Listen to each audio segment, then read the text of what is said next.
Hello बच्चों, तो कैसे हैं आप सब। अब मैं आपको सुनाऊंगा हाथी और बंदर की कहानी। बहुत समय पहले की बात है। एक जंगल में एक हाथी और एक बंदर रहते थे।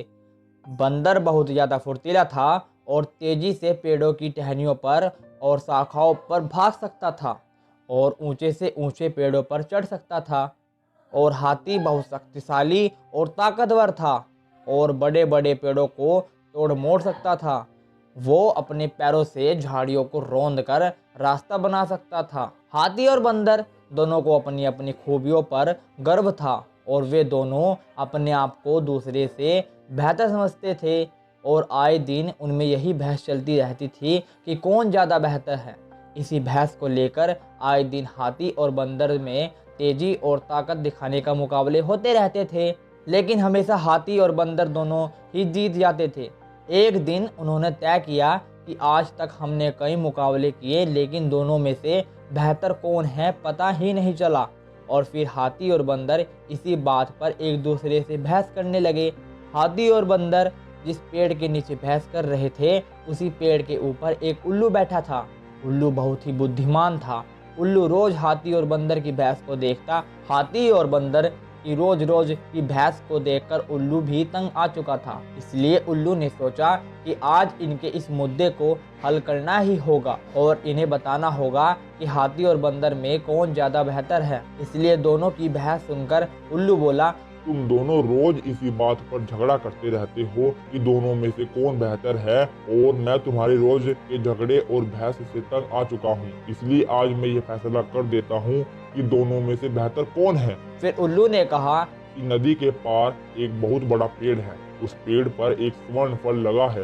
तुम दोनों में से जो उस पेड़ पर से वो स्वर्ण फल मुझे ला कर देगा वो विजेता होगा और तुम दोनों में सर्वश्रेष्ठ भी होगा।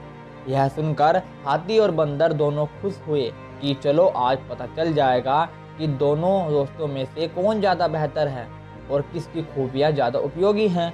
हाथी और बंदर दोनों उस स्वर्ण फल को लेने के लिए रवाना हो गए। रास्ते में बंदर पेड़ों के ऊपर टहनियों पर लटक लटक कर तेजी से स्वर्ण पेड़ की तरफ जा रहा था और हाथी जमीन पर रास्ते में आने वाली झाड़ियों और पेड़ों को कुचलकर और तोड़ मरोड़ कर आगे बढ़ रहा था। अब उन्हें वो स्वर्ण फल वाला पेड़ नजर आ रहा था, लेकिन स्वर्ण फल के पेड़ तक पहुंचने के लिए उन्हें एक बहुत बड़ी और तेज नदी को पार करना था। बंदर तेजी से नदी में कूदा, लेकिन नदी के पानी का बहाव बहुत तेज था और बंदर बहने लगा। और बंदर अपनी जान बचाकर वापस नदी किनारे आ गया और हाथी से बोला कि हाथी भाई, मैं तो ये नदी भी पार नहीं कर सकता हूँ। तब हाथी ने कहा कि बंदर मित्र परेशान मत हो और मेरी पीठ पर बैठ जा। इस नदी के पानी की तेज लहरें मेरा कुछ नहीं बिगाड़ सकती हैं। इस पर बंदर हाथी की पीठ पर बैठ गया। हाथी का वजन बहुत ज्यादा था और हाथी ज्यादा ताकतवर था, इसलिए हाथी ने बड़ी ही आसानी से नदी को पार कर लिया। अब हाथी और बंदर नदी को पार कर स्वर्ण पेड़ के नीचे पहुंच चुके थे, लेकिन स्वर्ण फल पेड़ पर बहुत ऊंचा लगा हुआ था और स्वर्ण फल का पेड़ बहुत बड़ा और मजबूत तने का था।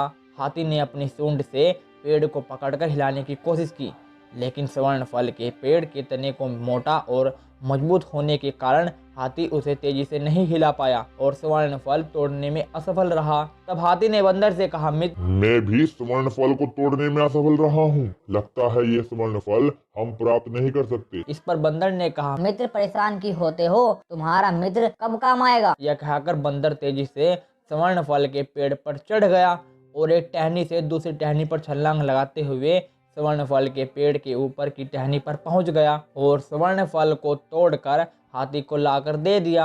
अब दोनों स्वर्ण फल को लेकर उल्लू के पास पहुंचे और हाथी ने स्वर्ण फल उल्लू को दे दिया।